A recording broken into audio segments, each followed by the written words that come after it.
సాక్షాత్తు మామగారైన ఎన్టీఆర్ గారినే తన పదవి కోసం శ్రీలోలుడిగా చిత్రీకరించి ఆయన చావుకు కారణమైన చంద్రబాబు నాయుడికి రాజకీయం కోసం దేవుణ్ణైనా మోసం చేయగలడనేది మరోసారి ప్రూవ్ చేసుకున్నాడు. ఇంత దరిద్రమైన పొలిటీషియన్ ఈ దేశంలో ఎవరూ లేదు అని కేసీఆర్ గారు ఎప్పుడు చెప్తారే అదే నిజమని మరోసారి ప్రూవ్ చేసుకున్నారు. సో ఏదైతే ఈరోజు నేషనల్ డైరీ రీసెర్చ్ ఇన్స్టిట్యూట్ పరిశోధన చేసి ఇచ్చిందో దాంట్లో జంతు కొవ్వు గాని పంది కొవ్వు గాని ఫిష్ ఆయిల్ గాని లేదని ఆ రిపోర్ట్ ని సిబిఐ కోర్టు ముందు ఉంచింది. ఇది మీరు కనుక చదివితే మీకే అర్థమవుతుంది చంద్రబాబు నాయుడు గారు ఎంత నీచుడు, దేవుడి లడ్డూని కూడా తన రాజకీయం కోసం ఎలా ఉపయోగించుకున్నాడని. అలాంటి వ్యక్తిని తరిమి తరిమి కొట్టండి.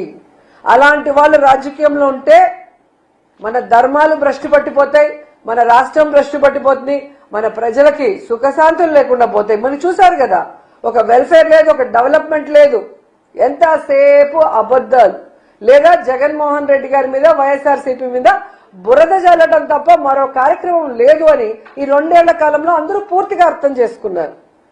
సో భవిష్యత్తులో ఈ జనసేన ఏదైతే కామసేన కామాంధుల సేన అని ప్రూవ్ చేసుకుంటుందో, పార్టీ పెట్టినప్పటి నుంచి ఇప్పటి వరకు ఎంతమంది నాయకులు దాంట్లో హత్యలు చేశారు, రేపులు చేసినారు, వాళ్ళు సాక్ష్యాధారాలతో బయటకు వచ్చారో మనం చూస్తున్నాం.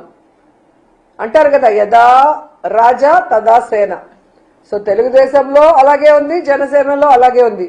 అలాంటి పార్టీలకి భూస్థాపితం చేయండి. అలాంటి పార్టీల వల్ల ఎటువంటి ఉపయోగం లేదు. సో నిజంగా ఈరోజు దేవుడు లడ్డూలో కొవ్వు కలిసింది అని చెప్పిన వ్యక్తుల కొవ్వు కరిగిచ్చే విధంగా ఈరోజు వచ్చిన రిపోర్టు నిజంగా చాలా సంతోషంగా ఉంది. కనీసం ఏమంటారు నిజాయితీకి, నిజమైన రిపోర్ట్కి బయటకు వచ్చే అవకాశం ఉంది. అదే నీకు ఆంధ్రప్రదేశ్లో సిట్ అయింటే చంద్రబాబు నాయుడు సిట్ అంటే సిట్టు, స్టాండ్ అంటే స్టాండ్. నిజాలు బయటికి రాకుండా సమాధి చేస్తుంటారు. అనేక విషయాల్లో మనం చూసాం. ఎప్పుడు ఏది జరిగినా ఒక కమిటీ వేసేస్తారు, ఆ కమిటీ రిమోట్ బయట పెట్టు, ఆ తప్పు చేసిన వాళ్ళని శిక్షించరు, వాళ్ళైతే దాచిపెట్టుకుంటారు. లేని వాళ్ళ మీద తప్పుడు రిపోర్ట్లు సృష్టించి తప్పుడు కేసులు పెట్టి రెడ్ బుక్ రాజ్యాంగం అంటూ ఎలా నడిపిస్తారో ఈ 2 సంవత్సరాల్లో మనం చూసాం.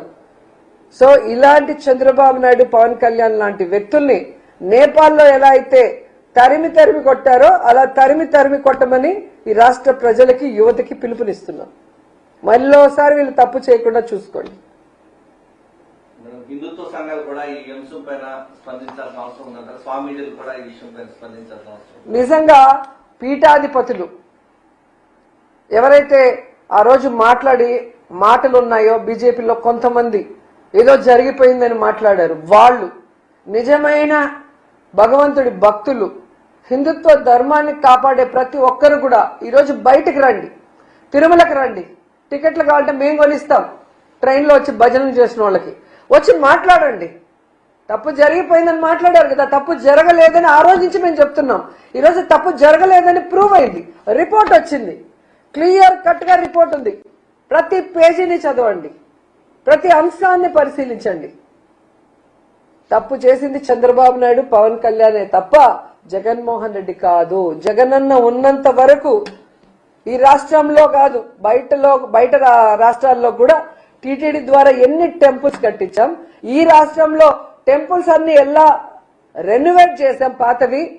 చంద్రబాబు నాయుడు డెమాలిష్ చేసిన పురాతన టెంపుల్స్ కూడా ఎలా కట్టించాం.